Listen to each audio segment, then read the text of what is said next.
आईनी तरमीम पर इत्फाक़ी राय लाने की कोशिशें जारी। खुर्शीद शाह की ज़र-ए-सदारत पार्लिमानी कमेटी का इजलास JUIF ने मुसवदा पेश कर दिया। कामरान मुर्तज़ा ने कहा कि पाकिस्तान पीपल्स पार्टी और हमारे ड्राफ्ट में सिर्फ आईनी अदालत और कमीशन का फ़र्क है।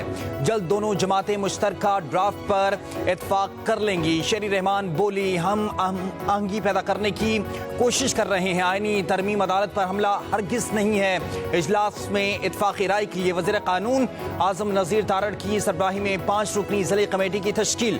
कमेटी हुकूमत समेत दीगर जमातों के मुसवदे का जायजा लेगी। ज़िले कमेटी का इजलास आज तलब 2 रोज़ में खुसूसी कमेटी की रिपोर्ट पेश की जाएगी। ज़िले कमेटी में नवीद कमर, बैरिस्टर गौहर, अनुशेर रहमान और कामरान मुर्तज़ा शामिल। आईनी तरमीम पर हुकूमती मुसवदे की तफसीलात सामने आ गईं। हुकूमती मुसवदे में विफाकी आईनी अदालत के क़याम की तजवीज़। विफाकी आईनी अदालत के पहले चीफ जस्टिस का तकर्रुर सदर पाकिस्तान वज़ीर आज़म की एडवाइस पर करेंगे।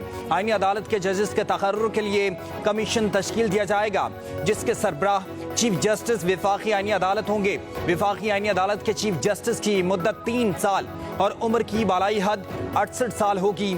सुप्रीम कोर्ट के जजेस के तकर्रुर के लिए कमीशन में चीफ जस्टिस, सुप्रीम कोर्ट और 5 सीनियर तरीन जज शामिल करने की तजवीज़। मुजवज़ा तरमीम के मुताबिक विफाकी आईनी अदालत का फैसला किसी अदालत में चैलेंज नहीं किया जा सकेगा।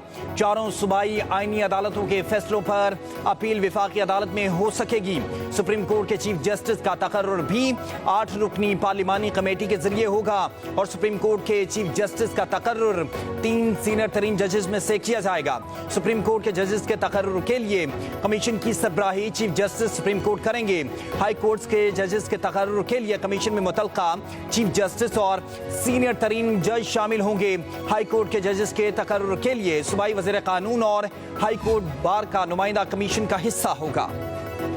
बिलावल भुट्टो जरदारी ने आईनी तरमीम से मुतालिक पाकिस्तान पीपल्स पार्टी का मुसवदा आवाम से शेयर कर दिया। 26वीं आईनी तरमीम बेहतर बनाने के लिए तजावीज़ भी मांग ली गई। अपने पैगाम में कहा कि आईनी अदालत बुनियादी हुकूक और विफाकी और बैनुल सूबाई तनाज़ात से मुतालिक मसाइल हल करेगी। जजेस के जरिए जजों की तकर्रुरी का अमल ख़त्म किया जाएगा। जजों की तकर्रुरी के अमल में पार्लियामेंट, अदलिया और कानूनी बरादरी को मुसावी किरदार देने के कायल हैं। इत्फाक़ी राय के लिए JUIF के साथ मुफीद मुज़ाकरात जारी हैं। एक मुश्तरका का मुसवदा ही 26वीं आईनी तरमीम को पास करने के लिए इत्फाक़ी राय की बुनियाद बन सकता है। कौन सा ऐसा मसला है जिसका हल नहीं और होने क्या जा रहा है with in the framework of constitution? कौन सी ऐसी चीज़ है जो अनकॉन्स्टिट्यूशनल है? इसमें ऑपोजिशन के भी दोस्त हैं कि वो खुले दिल के साथ वो अपनी सजेशंस भी तो देना। सिर्फ तनकीद करने से मामला हल नहीं होगा। हमारा निज़ाम चौक हुआ पड़ा। कौन सी चीज़ है जिसका हल नहीं है? सिर्फ तनकीद करने से मसले हल नहीं होते। विफाकी वज़ीर क़ानून आज़म नज़ीर तारड़ ने कहा कि आईनी हदूद के अंदर रहकर गुफ्तो शनीद का सिलसिला जारी है। अपोजिशन भी तजावीज़ दे। खुर्शीद शाह बोले, इत्फाक़ी राय पैदा करने की कोशिश कर रहे हैं। राजा परवेज़ अशरफ ने कहा आईनी तरमीम के लिए मुज़ाकरात दुरुस्त में जा रहे हैं। बैरिस्टर गौहर कहते हैं मुसवदा देख कर अपना रद्द-ए-अमल देंगे। अपोजिशन लीडर उमर अयूब बोले, हुकूमत आईनी तरमीम करे पता लग जाएगा। हमारे MNAs पार्टी के साथ हैं।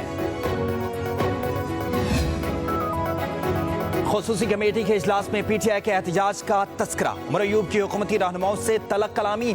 कमेटी अरकान का PTI के 15 तारीख के एहतजाज के ऐलान पर इज़हार तशवीश। कहा यह कैसे हो सकता है? एक तरफ तरमीम पर इत्फाक़ी राय पैदा करें, दूसरी तरफ SCO कॉन्फ्रेंस के मौके पर इंतशारी सियासत की जाए। उमर अयूब बोले, एहतजाज करना हमारा आईनी हक है। हुकूमत ने फसायत की इंतहा कर दी। हमारे कारकुनान का जीना दोबर कर रखा है। PTI किसी मनफी सियासत पर यकीन नहीं रखती।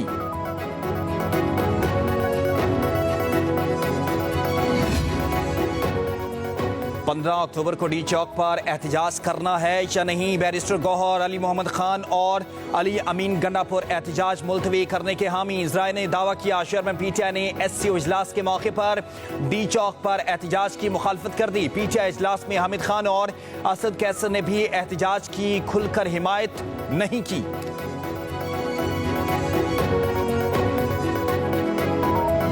कभी दहशतगर्दी की मजम्मत नहीं की। कोई ऐसा शोबा नहीं जो शहबाज शरीफ की क़यादत के अंदर जिसमें आपको इम्प्रूवमेंट नजर नहीं आ रहा। इनके ज़हन में पाकिस्तान का कोई वजूद नहीं है।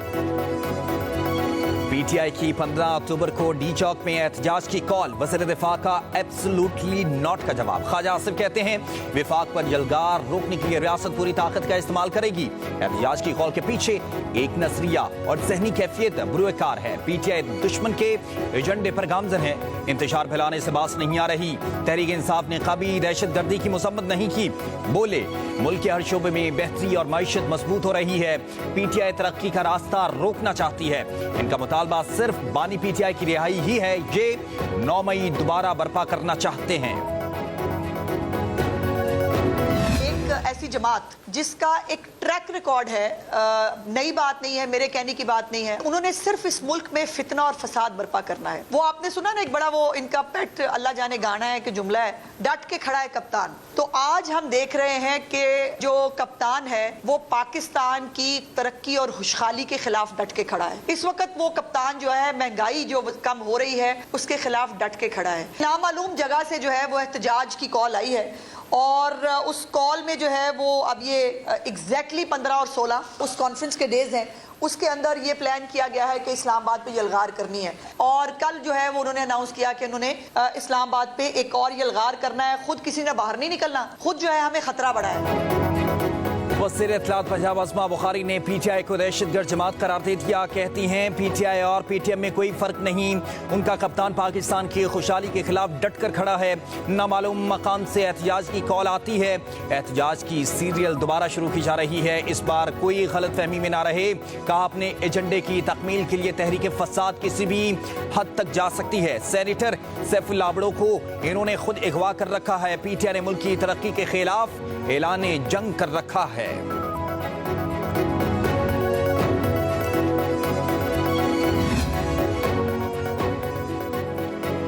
शरी रहमान ने पीटीआई को एहतजाज की कॉल वापस लेने का मशवरा दे दिया। शंघाई ताउन तंजीम के इजलास के रोज डी चौक पर एहतजाज की क्या हासिल करना चाहते हैं। तहरीक इंसाफ जत्थों और इंतशार की सियासत से मुल्क की मफादात पर हमला आवर है। क्या मुल्क में कोई भी गैर मुल्की वफ्द न आए। कलाल चौधरी ने कहा कि कराची में चीनी बाशिंदों पर हमला करने और एहतजाज की कॉल देने वालों में कोई फर्क नहीं है। अब मुसम्मत नहीं मुरम्मत करेंगे। रियासत और रियासती इदारे ब्लैकमेल नहीं होंगे।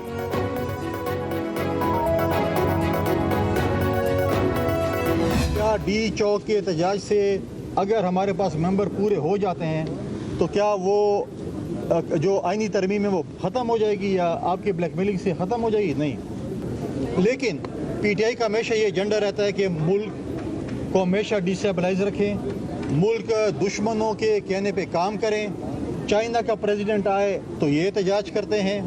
अगर IMF के साथ हम बात करें तो ये ख़त लिखते हैं कि यार पाकिस्तान से बात न करें। अगर हम इनको बिठाते हैं डायलॉग्स के लिए, जब हमने बिठाया था तो इन्होंने 9 मई कर दिया। तो मुख्तलिफ ऐसे इशूज़ हैं कि जो हमेशा मुल्क दुश्मनी के मुतरादिफ होता है। पीटीआई का डी चौक में एहतजाज का ऐलान साजिश है। क्या एहतजाज से बानी पीटीआई रिहा हो जाएंगे? क्या इस एहतजाज से आनी तरमीम रुक जाएगी? गवर्नर KP फैसल करीम कुंडी का सवाल। बोले शंघाई ताउन तंजीम के लिए गैर मुल्की सरबराहान आ रहे हैं। हम पाकिस्तान का सॉफ्ट इमेज दुनिया को दिखाना चाहते हैं। एक पार्टी मुल्क दुश्मनी का काम करती है।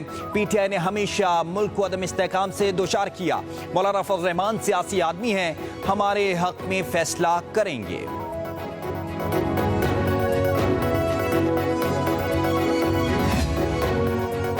साबिक गवर्नर खैबर पख्तूनख्वा शाह फरमान ने वज़ीर आला अली अमीन गंडापुर के सीनियर मुशीर के ओहदे से इस्तीफा दे दिया। कहा हुकूमत का हिस्सा बनकर अच्छा महसूस नहीं करता। बानी पीटीआई की तश्कील करदा एहतसाब कमेटी का रुकन हूँ। इस ओहदे की वजह से मेरी जिम्मेदारियों पर असर पड़ सकता है।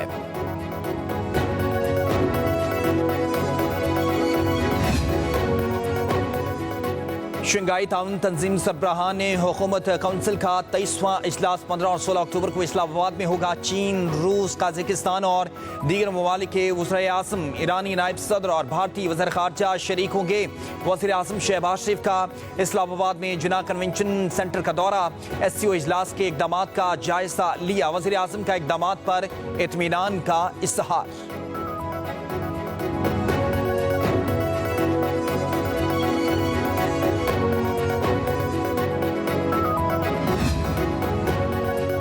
कराची में आज से 17 अक्टूबर तक दफा 144 नाफिज कर दी गई। नोटिफिकेशन जारी। 5 अफराद से जायद के जमा होकर एहतजाज पर पाबंदी होगी।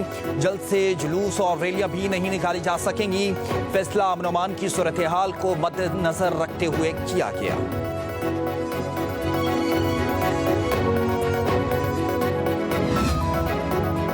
वज़ीर-ए-आज़म शहबाज शरीफ से एमकम के वफ़द ने मुलाकात की। एमकम ने आईनी तरमीमी मुसवदा वज़ीर-ए-आज़म को पेश कर दिया। आर्टिकल 140 में तरमीम के जरिए नई मकामी हुकूमतों के निज़ाम की तजवीज़। ज़राए के मुताबिक एमकम ने आईनी तरमीम की हिमायत के लिए बल्दियाती इदारों के लिए इख्तियारात मांग लिए हैं। वज़ीर-ए-आज़म ने इसहाक डार, एहसन इकबाल, अयाज सादिक, साद रफ़ीक और राना सनाउल्लाह को एमकम के मुतालबात पर मुशावरत की जिम्मेदारी सौंप दी।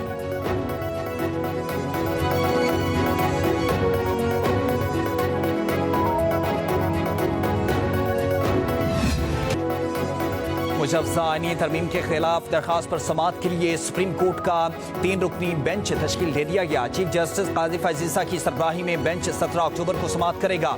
जस्टिस नईम अख्तर अगवान और जस्टिस शाहिद बिलाल हसन बेंच में शामिल हैं।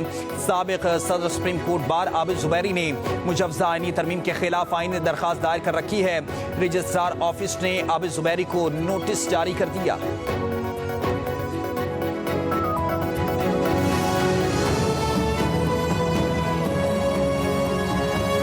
पाकिस्तान तहरीक इंसाफ ने 15 अक्टूबर का एहतजाज बानी पीटीआई से मुलाकात से मशरूत कर दिया है। ज़राए के मुताबिक पीटीआई कोर कमेटी ने फैसला किया है कि 14 अक्टूबर तक बानी पीटीआई से मुलाकात करवा दी गई तो एहतजाज मुलतवी कर देंगे। पाकिस्तान तहरीक इंसाफ ने 15 अक्टूबर का एहतजाज बानी पीटीआई से मुलाकात से मशरूत कर दिया है। ज़राए का यह बताना है कि पीटीआई कोर कमेटी ने फैसला किया है 14 अक्टूबर तक बानी पीटीआई से मुलाकात करवा दी गई तो एहतजाज मुलतवी कर दिया जाएगा। बात करेंगे नासिर भट्ट हमारे साथ मौजूद है। नासिर, बताएगा कमेटी ने क्या फैसला किया? देखिए, रात गए पाकिस्तान तहरीक इंसाफ की सियासी कमेटी का हम इजलास हुआ था, जिसमें हमने देखा कि बैरिस्टर गौहर इसके साथ साथ सद कैसर जो दूसरे रहनुमा थे उनकी जानिब से 15 अक्टूबर को डी चौक में एहतजाज की कॉल की खुलकर मुखालफत की गई थी। लेकिन साथ साथ इस बात का जो हम फैसला किया गया है कि अगर बानी चेयरमैन इमरान खान से मुलाकात करवाई जाती है तहरीक इंसाफ रहनुमाओं की 14 अक्टूबर को, तो 15 अक्टूबर की जो कॉल है वापस ले ली जाएगी। इस हवाले से बाज़ाब्ता तौर पर ऐलान सामने नहीं आ सका है, लेकिन टाइम से यही दावा किया जा रहा है कि रात गए तक ये जो सियासी कमेटी का इजलास था वो चला है, जिसमें मुख्तलिफ रहनुमाओं की जानिब से मुखालफत की गई है और कहा गया है कि अगर 14 अक्टूबर को बानी चेयरमैन से मुलाकात करवा दी जाती है तो 15 अक्टूबर को दौरान शंघाई कोऑपरेशन इजलास जो है वो किसी भी किस्म का एहतजाज ना किया जाए। एहतजाज ना किया जाए। बहुत शुक्रिया नासिर।